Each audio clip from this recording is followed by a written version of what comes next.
দ্বারা আমাদের দেশের এক শ্রেণীর লোকেরা বলে যে এই তো সুরের দলিল। কিসের দলিল? সুরের দলিল। কেন? ওই যে আল্লাহর নবী এমন ভাষণ দিলেন তাদের শ্রোতাদের অন্তর ভয় পেয়ে গেল, বিগলিত হলো, চক্ষু দিয়ে পানি পড়ল। এই জন্য আমি বলি হাদিস নিজের মতো বোঝার চেষ্টা করিয়েন না। হাদিসকে হাদিসের ভাষায় বোঝেন, সালাফদের নীতিতে বোঝেন। সালাফরা বলতেন এই হাদিস ইঙ্গিত দেয় যে আল্লাহর নবী আর বেশি দিন বাঁচবে না। বলেন তো এই হাদিস কি ইঙ্গিত দেয়? আল্লাহর নবী আর বেশি দিন বাঁচবেন না। কোন সাহাবী যদি শোনে আল্লাহর নবী আর বেশি দিন বাঁচবেন না, কাঁদবেন না হাসবেন? কেন? পরের কথাই ওই সাহাবীদের প্রশ্নই তার জবাব। আল্লাহর নবী জি মনে হচ্ছে এটা শেষ উপদেশ, আপনি হয় আর বেশি দিন বাঁচবেন না, এটা মনে হয় শেষ উপদেশ, তাহলে আমাদের নসিহত করেন, তাহলে আমাদের ওসিয়ত করেন। তখন মুহাম্মদ সাল্লাল্লাহু আলাইহি ওয়াসাল্লাম বললেন, ও সিকুম বিতাকওয়াল্লাহ, আমি তোমাদেরকে আল্লাহকে ভয় করার উপদেশ দিচ্ছি। কিয়ামতের পূর্বে যতগুলো ফিতনা আছে তার মধ্যে আরেকটা ফিতনা হলো দলাদলির ফিতনা। মানুষ দলাদলি করবে, তারা বিভক্ত হয়ে যাবে, তারা ভাগ ভাগ হয়ে যাবে, তারা ঐক্যবদ্ধ হবে না, তারা একত্রিত হবে না, তারা এক জায়গায় হবে না, তারা আলাদা হয়ে যাবে, তারা বিচ্ছিন্ন হয়ে যাবে। কেন? কেন তারা বিচ্ছিন্ন হয়ে যাবে? আমি একটা মাঝে মধ্যে আয়াত পড়ি, সূরা আল ইমরান 103 নম্বর আয়াত। আল্লাহ তাআলা বলেছেন, ওয়া'তাসিমু বিহাবলিল্লাহি জামিআউ ওয়া লা তাফাররাকু, তোমরা আল্লাহর রশিকে শক্ত করে আঁকড়ে ধরো, পরস্পরে বিচ্ছিন্ন হয়ো না। আল্লাহর রশিকে মজবুত করে আঁকড়ে ধরো, পরস্পরে বিচ্ছিন্ন হয়ো না। এই আয়াতটা ঐক্যের আয়াত। কিসের আয়াত? আপনারা কি রাগ করতেছেন আমার উপর? এই আয়াতটা কিসের আয়াত? ঐক্যের আয়াত। কিন্তু আমাদের সমাজে এই আয়াত দিয়ে বিভক্ত হয়, এখন হয়ে গেছে বিভক্তের আয়াত। কেন? যে যে দল করে, যে যে তরিকা করে, ঠিক এই আয়াতটা ওই দলের দিকেই ফিট করে। যদি বলা হয় তোমরা ঐক্যবদ্ধ হয়ে আল্লাহর রশি আঁকড়ে ধরো, তখন সে বলে তাহলে আমার আমিরকে মানেন, তাহলে আমার নেতাকে মানেন, তাহলে আমার পীর সাহেবকে মানেন, তাহলে আমার হুজুরকে মানেন, তাহলে আমার নেতাকে মানেন। কেন? ঠিক এরকমই ঘটে গেছে। অথচ এটা কিন্তু বিভক্তের আয়াত না, এটা হলো ঐক্যের আয়াত। কিসের আয়াত? ঐক্যের আয়াত। তাহলে বিভক্ত হয় কেন? যখন আপনি কোরআনকে কোরআনের কায়দায় না বুঝবেন, কোরআনকে কোরআনের মতো করে না বুঝবেন, ঠিক তখনই বিভক্ত ঘটবে। আচ্ছা বলেন তো এই আয়াত কার উপরে নাজিল হয়েছে? মুহাম্মদ সাল্লাল্লাহু আলাইহি ওয়াসাল্লামের উপরে, তাই না? তাহলে এই আয়াত সম্পর্কে সবচেয়ে ভালো কে জানেন? মুহাম্মদ সাল্লাল্লাহু আলাইহি ওয়াসাল্লাম। তাহলে তার কাছে জিজ্ঞেস করে, আল্লাহর নবী আপনার কি কোনো ব্যাখ্যা আছে? তখন আমরা বলবো জি আছে। সহিহ তারগিব ওয়াত তারহিব 39 নম্বর হাদিস। রাসূল সাল্লাল্লাহু আলাইহি ওয়াসাল্লাম বলেন, আলাইসা তাশহাদুনা আন লা ইলাহা ইল্লাল্লাহ ওয়াহদাহু লা শারীকা লা ওয়া আন্নী রাসূলুল্লাহ ওয়া আন্নাল কুরআনা জাআ মিন ইনদিল্লাহ। হে সাহাবীরা, জি তোমরা কি বলো না আল্লাহ ছাড়া সত্যিকার কোনো ইলাহ নাই, আল্লাহ এক, একক, অদ্বিতীয়। এ কথা কি তোমরা বলো না? জি আমরা বলি আল্লাহ ছাড়া কোনো ইলাহ নাই, আমরা বলি তিনি এক, একক। তোমরা কি বলো না আমি মুহাম্মদ আল্লাহর রাসূল? জি আমরা বলি আপনি আল্লাহর রাসূল। আচ্ছা তোমরা কি বলো না এই কোরআনটা আল্লাহর কাছ থেকে এসেছে? জি আমরা বলি এই কোরআনটা আল্লাহর কাছ থেকে এসেছে। তাহলে সাহাবীরা শোনো, ফাবশিরু, তাহলে তোমরা সুসংবাদ গ্রহণ করো। কি সুসংবাদ? ফাইন্না হাযাল কুরআন তারাফু বিয়াদিল্লাহ ওয়া তারাফু বিআইদিকুম ফাতামাসসাকু বিহি ফাইন্নাকুম লান তুহলাকু ওয়া লান তাদিল্লু বা'দাহু আবাদা। শোনো, এই কোরআনের এক অংশ আল্লাহর হাতে, এই কোরআনের একটা রশি আল্লাহর হাতে, এই কোরআনের এক অংশ আল্লাহর হাতে, এই কোরআনের এক অংশ হলো তোমাদের হাতে। একটা আল্লাহর হাতে, আরেকটা তোমাদের হাতে।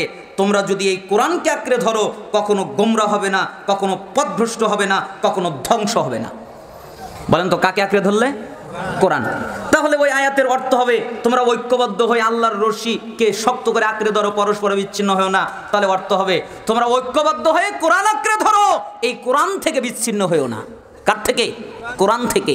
আর আমরা ওইটা দলের সাথে সেট করেছি। তো কিয়ামতের পূর্বে যতগুলো ফিতনা ঘটবে তার মধ্যে একটা ভয়ঙ্কর ফিতনা হলো দলাদলির ফিতনা। মানুষ দলাদলি করবে, যে যে দল করে সে সেই দলকেই উত্তম মনে করবে। ইরবাজ ইবনে সারিয়া রাদিয়াল্লাহু আনহু তিনি বলেন, ওয়াদানা রাসূলুল্লাহ সাল্লাল্লাহু আলাইহি ওয়াসাল্লাম মাওঈদাতান ওয়াজিলাত মিনহাল কুলুব ওয়া যারাফাত মিনহাল উয়ুন ফাকুলনা ইয়া রাসূলুল্লাহ কান্নাহা মাওঈদাতু মুআদ্দাইন ফাআউসিনা। আল্লাহ নবী সাল্লাল্লাহু আলাইহি সাল্লামের সাহাবী ইরবাজ বিন সারিয়া রাদিয়াল্লাহু আনহু তিনি বলেন যে একদিন আল্লাহর নবী আমাদের মধ্যে বের হয়ে আসলেন। এরপরে তিনি এমন আলোচনা করলেন, আলোচনা করার কারণে আমরা ভয় পেয়ে গেলাম আর আমাদের চোখ দিয়ে পানি পড়তে লাগলো। আমরা ভয় পেয়ে গেলাম, আমাদের চোখ দিয়ে পানি পড়তে লাগলো, আমাদের অন্তর বিগলিত হয়ে গেল, আমাদের অন্তর বিগলিত হয়ে গেল, আমাদের চোখ দিয়ে পানি পড়তে লাগলো। এত তিনি কথা বললেন। তো এই হাদিস দ্বারা আমাদের দেশের এক শ্রেণীর লোকেরা বলে যে এই তো সুরের দলিল। কিসের দলিল? সুরের দলিল। কেন? ওই যে আল্লাহর নবী এমন ভাষণ দিলেন, তাদের শ্রোতাদের অন্তর ভয় পেয়ে গেল, বিগলিত হলো, চক্ষু দিয়ে পানি পড়ল। এই জন্য আমি বলি, হাদিস নিজের মতো বোঝার চেষ্টা করিয়েন না। হাদিসকে হাদিসের ভাষায় বোঝেন, সালাফদের নীতিতে বোঝেন। সালাফরা বলতেন, এই হাদিস ইঙ্গিত দেয় যে আল্লাহর নবী আর বেশি দিন বাঁচবে না। বলেন তো, এই হাদিস কি ইঙ্গিত দেয়? আল্লাহর নবী আর বেশি দিন বাঁচবেন না। কোনো সাহাবী যদি শোনে আল্লাহর নবী আর বেশি দিন বাঁচবেন না, কাঁদবেন না হাসবেন? কেন? পরের কথাই, ওই সাহাবীদের প্রশ্নই তার জবাব। আল্লাহর নবী, জি মনে হচ্ছে এটা শেষ উপদেশ, আপনি হয় আর বেশি দিন বাঁচবেন না, এটা মনে হয় শেষ উপদেশ, তাহলে আমাদের নসিহত করেন, তাহলে আমাদের ওসিয়ত করেন। তখন মুহাম্মদ সাল্লাল্লাহু আলাইহি ওয়াসাল্লাম বললেন, ও সিকুম বিতাকওয়াল্লাহ, আমি তোমাদেরকে আল্লাহকে ভয় করার উপদেশ দিচ্ছি। কাকে ভয় করার উপদেশ? আল্লাহকে। কেন এই কথা বললেন? তিনি তো অন্য কথা বলতে পারতেন, তিনি অন্য কথা বলতে পারতেন, অন্য আমলের কথা বলতে পারতেন, কিন্তু তিনি তা না করে আল্লাহকে ভয় করার কথা বললেন। কারণ জানে, একটা মানুষ যদি আল্লাহকে ভয় করে তাহলে তার দ্বারা জুলুম হতে পারে না, সে সুদ খেতে পারে না, সে ঘুষ খেতে পারে না, সে নিষাদার দ্রব্য পান করতে পারে না, আরও যত পাপ আছে এগুলো করতে পারে না। কেন? সে আল্লাহকে ভয় করে। তাই আল্লাহর নবী বললেন, আল্লাহকে ভয় করো। আর তোমাদের যারা নেতা হবে, তোমরা এই নেতার কথা শুনবে, তারপরে মানবে। বলেন তো, কি বললেন? শুনবে, তারপরে মানবে। আর আমাদের দেশে হয় উল্টা, নেতা বলে এই ওকে ধর, ঠিক তাই দৌড় দেয়, ওকে একবারে ফাতা ফাতা করে ফেলে। নেতা বলে ওই বাড়ি ধর, তাই করে। আমির বলে ওকে ধর, তাই করে। তার আমির, তার নেতা তাকে যা বলে সে তাই করে। অথচ রাসূল সাল্লাল্লাহু আলাইহি ওয়াসাল্লাম উল্টা বললেন। তিনি বললেন, আগে শুনবে, নেতার কথা আগে শুনবে, আমিরের কথা আগে শুনবে, শাসকের কথা আগে শুনবে, হুজুরের কথা আগে শুনবে, মুফতির কথা আগে শুনবে, প্রত্যেকের কথা আগে শুনবে।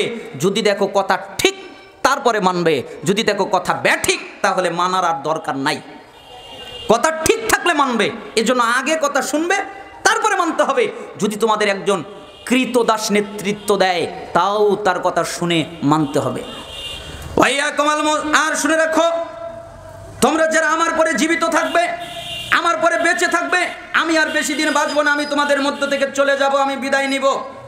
তোমরা যারা আমার পরে বেঁচে থাকবে, তারা দেখতে পাবে অনেক মতভেদ, একজনের সাথে আর একজনের কোনো মিল নেই, একজনের সাথে আর একজনের মতভেদ হয়ে গেছে, দলাদলি করেছে, তাদের ঐক্য নেই, ঐক্যজোট নেই, তারা বিভক্ত হয়ে গেছে। ওই সময়ে তোমাদের কর্তব্য হলো আমার সুন্নাত আর আমার খোলাফায়ে রাশেদিনের সুন্নাতকে শক্ত করে আঁকড়ে ধরবে। আদ্দু আলাইহা বিন নাওয়াজিজ, মারির দাঁত দিয়ে কামড়ে শক্ত করে আমলের মাধ্যমে সুন্নাহকে বাঁচিয়ে রাখবে, বাস্তবায়ন করবে। তোমরা মনে রাখো, ইখতিলাফ ঘটবে, আর ইখতিলাফের সময় আমার সুন্নাতের দিকে আসতে হবে। কার সুন্নাতের দিকে? রাসূলের। যখন দেখবেন এই হুজুর এক কথা বলে, ওই হুজুর এক কথা বলে, এর কথা একরকম, ওর কথা আরেক রকম, তখন কার দিকে ফিরে যেতে হবে? মুহাম্মদ সাল্লাল্লাহু আলাইহি সাল্লামের দিকে এবং তার খোলাফায়ে রাশিদিনের দিকে। তার মানে ইখতিলাফ এটা কিয়ামতের পূর্বের একটা ফিতনা, ভয়ঙ্কর একটা ফিতনা, এটা ঘটবে। হাদিসটা আবু দাউদের 4607, তিরমিজি 2676, ইবনে মাজার 43, ইবনে হিব্বানের 5 এবং আরও রয়েছে সহিহ তারগিব ওয়াত তারহিবের 37 নম্বর হাদিস। হাদিসের মান সহিহ। আমি আপনাকে বোঝাতে চাচ্ছিলাম, কিয়ামতের পূর্বে ইখতিলাফ ঘটবে, কিয়ামতের পূর্বে দলাদলি ঘটবে, ফিতনা ঘটবে। অতএব আপনারা দলাদলি থেকে মুক্ত থাকার চেষ্টা করেন। আল্লাহ সুবহানাহু ওয়া তাআলা আমাদেরকে তৌফিক দান করুন।